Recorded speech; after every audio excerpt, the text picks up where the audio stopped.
listening to it, seems like they would send the youngest and the healthiest. Yeah. So they'd send the very best. Yeah, right. You hit it right in the head. Rather than And how many of them are dead?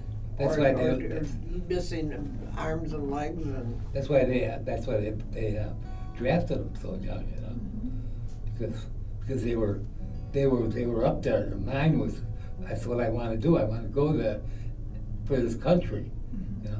Whereas this country isn't doing much for them, you know.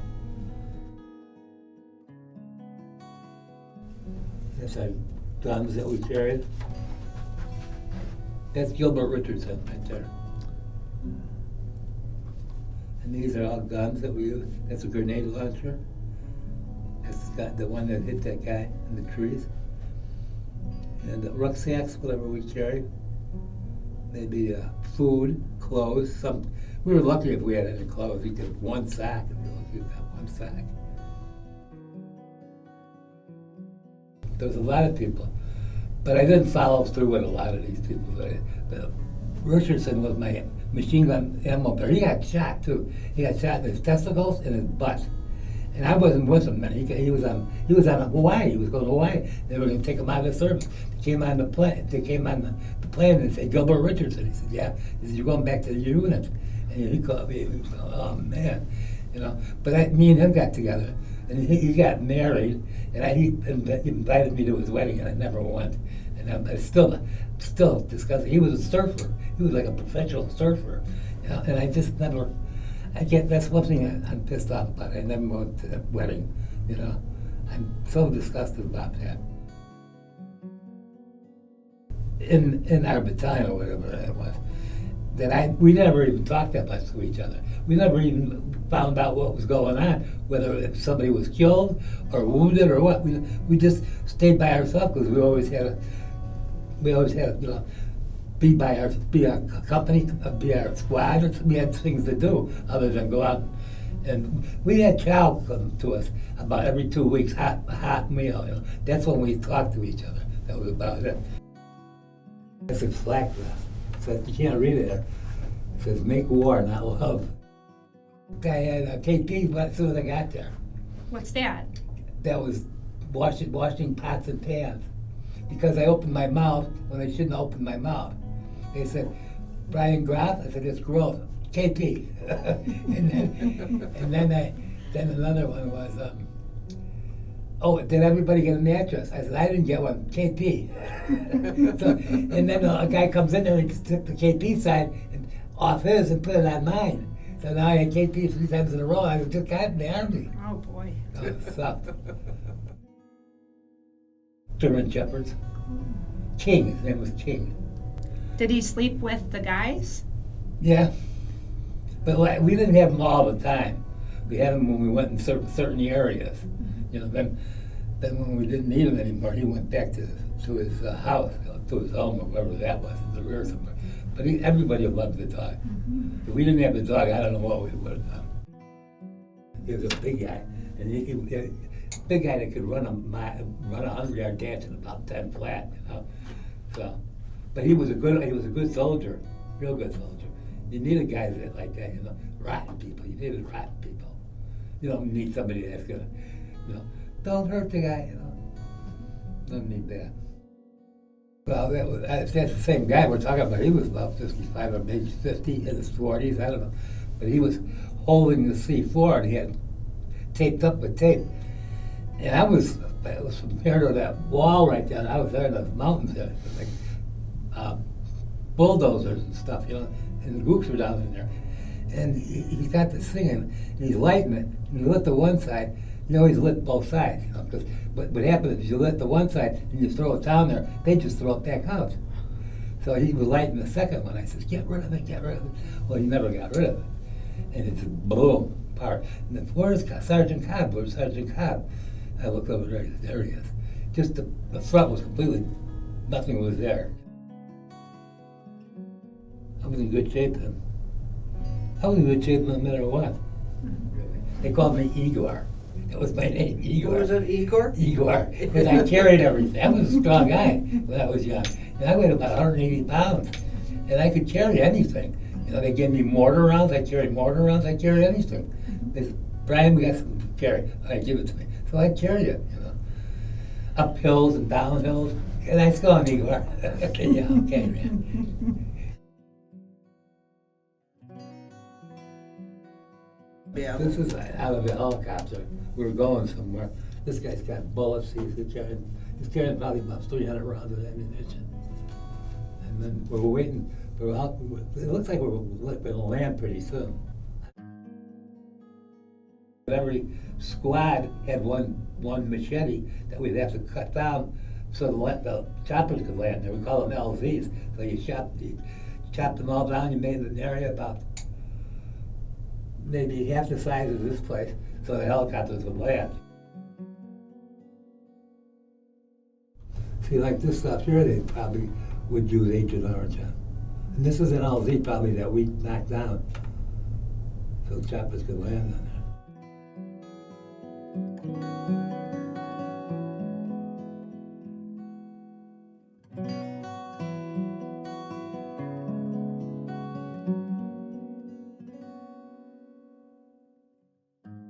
Something must have happened there. Must have got hit or something. Then we just, there we go. Whoop. Then we get planes flying in there and dropping bombs. And it looks like some guys are down here just waiting for it, you know, make sure that they're hitting the right spot.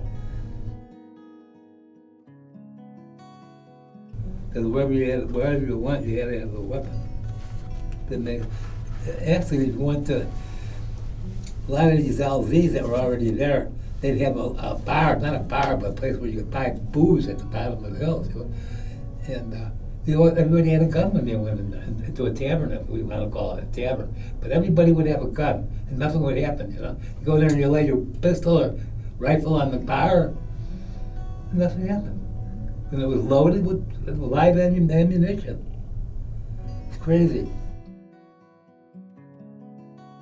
Well, that was part of it. You know, we didn't even know anything about this LP deal until we got there. So we weren't really training. We weren't even trained for that. Most of the stuff that we did, we were never trained. You know, we were never trained for it. That's all on-the-job training. We never used anything that we were trained for, put it that way. What they should have done was taking these enemies and put them in front of their Jeep and tell them to walk. Just walk. So if they hit any mines, the tank ain't gonna hit them, you know? So that would have been the right thing to do. Go on, you know, and see if they wouldn't go, and you know, there's mines out there. That's scary. I was scared a lot. 90% of the time, or 80% of the time, something like that.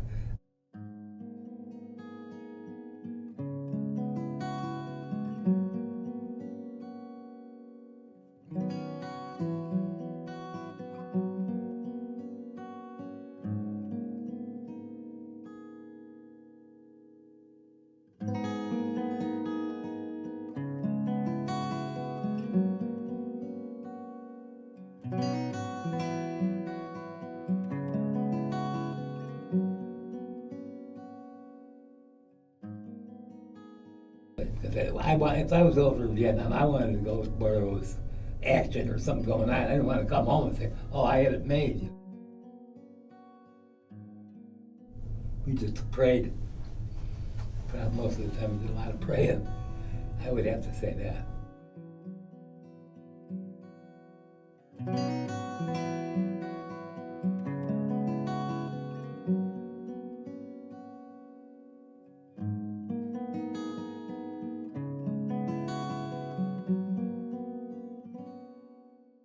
So Duffy's wife and this other one sent me cookies.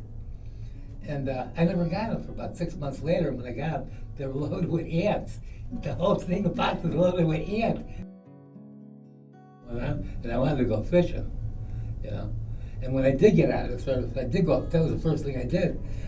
I had my duffel bag and a couple of poles, and I went right down to the lake, put my poles in a bobber.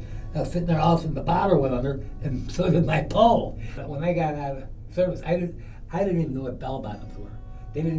Bell bottoms, I didn't know, and the high shoes, they had platform shoes the guys would wear. I had a pair of sharkskin pants, a pair of sun's climbing shoes. They used to call them planet, and I remember people. I went and bought these shoes, and then I can't wear these shoes. So I brought them back to O'Connor and somebody. I said, I can't wear these shoes with my clothes. He says, why not? I said, because they look silly. They look silly. I said, yeah. I said, I just got out of the Army. And he started laughing, you know. I said, oh my God. So he got all the people that worked there came over to me. They said, look at this guy. He's saying his shoes, he don't like his shoes because he was in the Army and he'd never seen them before. And bell bottoms either I never saw, you know. All my friends wore bell bottoms. So of course I had to go out and buy bell bottoms. Just letters. That's all we could do was letters. We didn't get letters for 10 days, you know. But that was the only way we could get in touch with.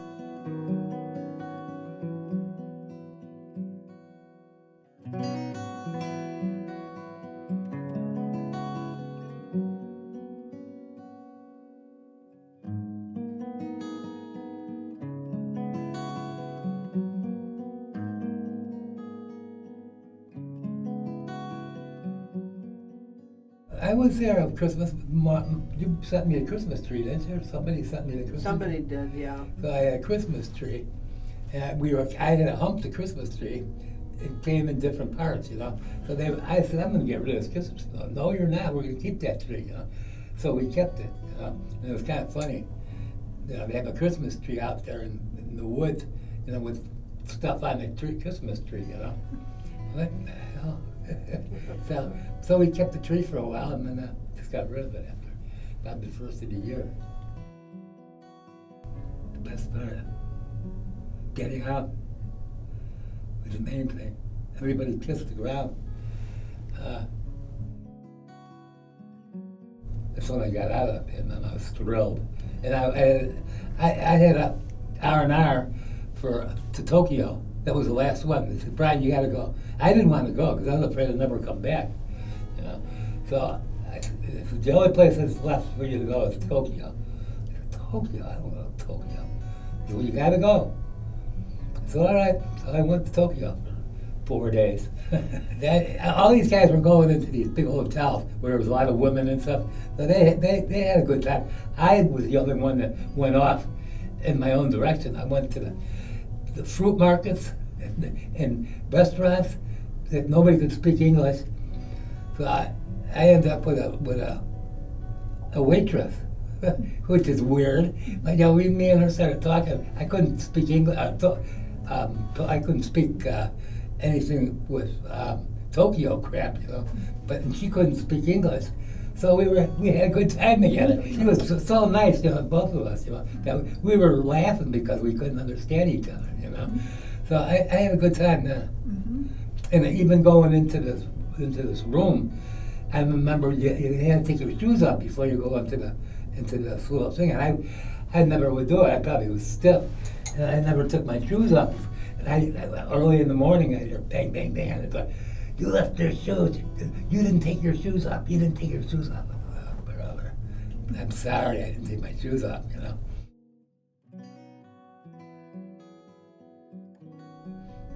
Do what you think is right, not what other people tell you. When they get into this war trap, they should look into it a little bit more than what they're looking at. They think everything is so good and perfect that the United States is doing the right thing. Instead of looking at things, you know, why are we over there? What are we doing? You know, what are we doing to help other guys? You know, and the South Vietnamese, they don't want to kill anybody either. You know, but they're just like any other people, actually. And when they want something or need something, you know, help them out. Just help them out. You don't have to go out of your way, or just help them out and listen to them.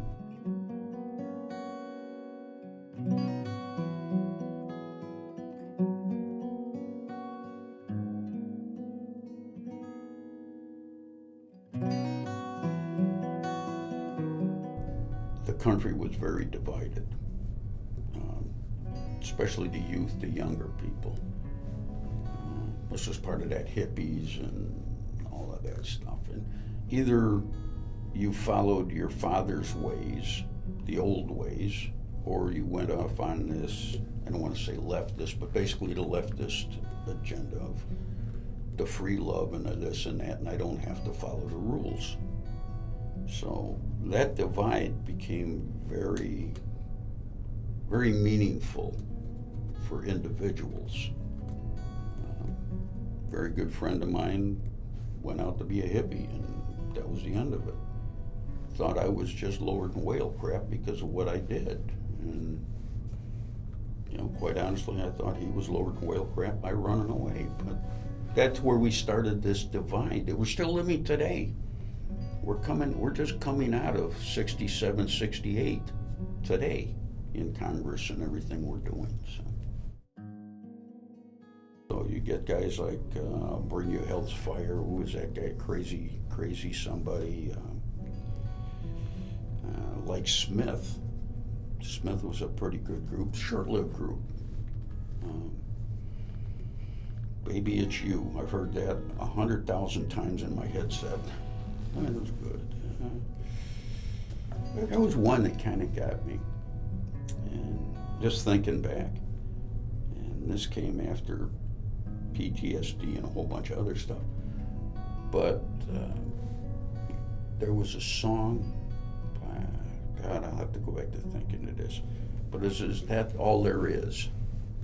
And it was a song she was singing about how she lived in a farm and the farm burned down or blew away, and is that all there is? Oh, okay, fine, I went to the circus. Is that all the circus is? Let's keep partying. And a lot of that sort of stuck with me over the years. I remember I had to qualify for a top secret clearance. So we get there, the clearance isn't done yet. Well, they take time as they go through. So you're on kind of a holding company where you just do whatever. They need a man for the day. Here, go work over there. Well, I'd been there a couple of weeks and minded my own business. They didn't say we were spooks, but they called us ghosts. We didn't wear rank quite a bit at the time. We just wore US's on our collars, so nobody knew for sure if you were an officer, if you were a civilian, if you were an enlisted man or whatever. They just, and lived in our own compounds with all the barbed wire and stuff. So they knew that those guys over there in that corner, we don't know who they are, but we're not gonna mess with them. They had this lizard, they called it the fuck you lizard. Because they'd sit at night, fuck you. And you'd hear them all night and you'd shine a light on, fuck you. Yeah, sir, the old fuck you lizards. Sorry about that. Sorry, Congress. And this big ass black snake, it was about the size of a Greyhound bus, was coming down, and I was in his way. He was coming from the outside of the branches towards the trunk, and it was just sitting up there looking at you and trying to get around.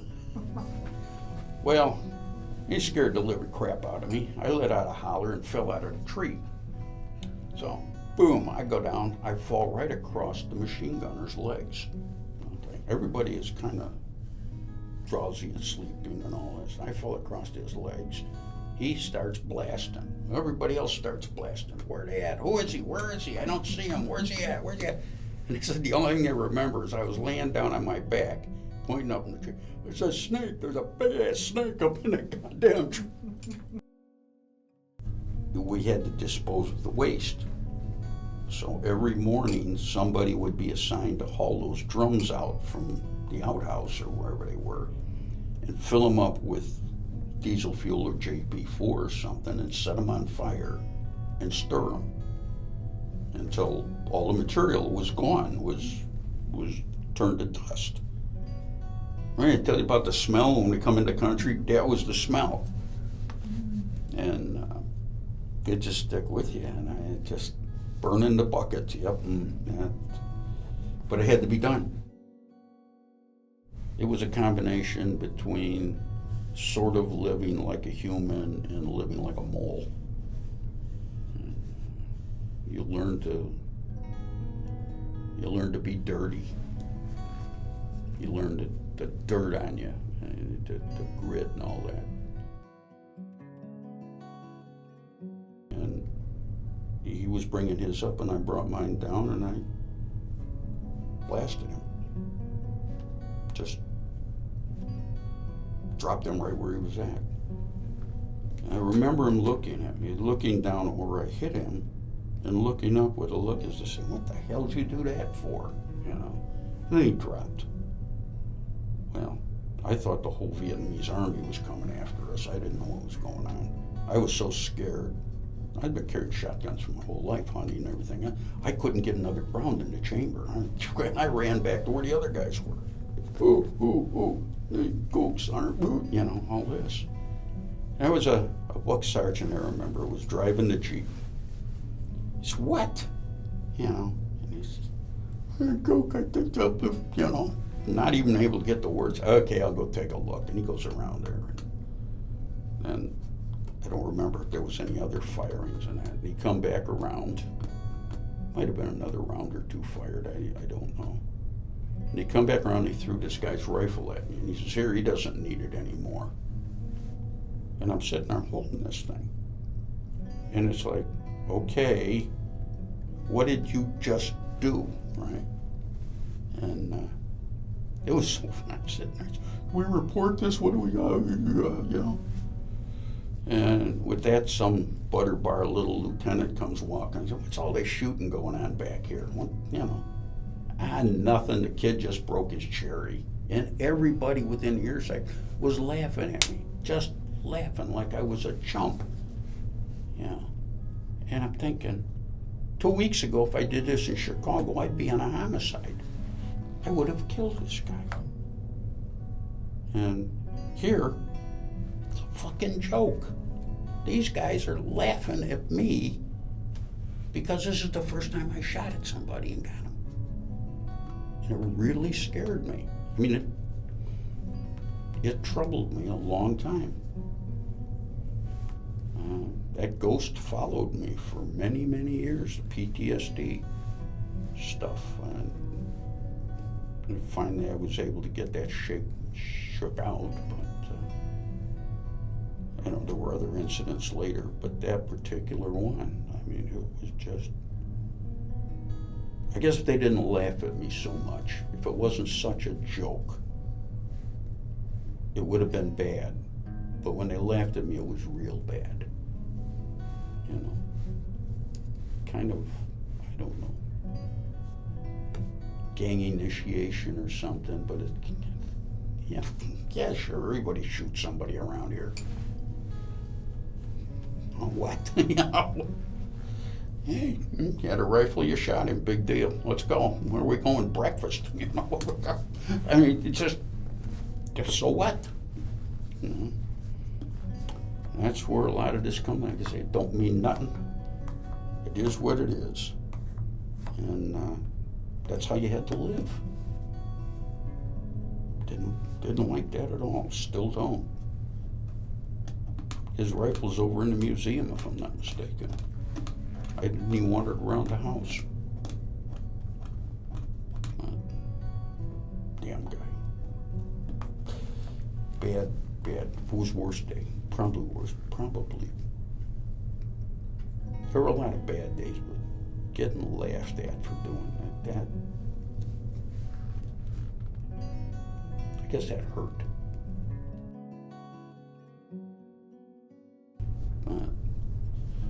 That period of time destroyed a lot of people, made a lot of people grow. I wish we could do it today. I wish we had the draft. Does it make me respect life? Respect freedom? We shouldn't have been there. We were doing things we shouldn't have been doing and all this. It made me question why we do things as a country. If we're fighting for our sovereignty, that's one thing. If we're fighting for somebody else's rubber trees, that's a different story. I don't want my friends to have to go away from home for a year to take care of your garden. Your garden, you do it, not me. Fighting communism, we can go back in history and read forever the writings and things. We're fighting it today. We're fighting the very same attitudes today that we were fighting then. It's a good life. It's a very good life if you can follow orders and you understand what you're doing. You understand that you're a little piece of the pie, but you're also an important piece of the pie. I don't know if I would suggest they go in or not, but I suggest that they take a very good look at it and go back and do some real soul searching. You will come out a man or a woman or whatever. You know, you are not going to come out the same. There is no way in hell you're going to come out the same.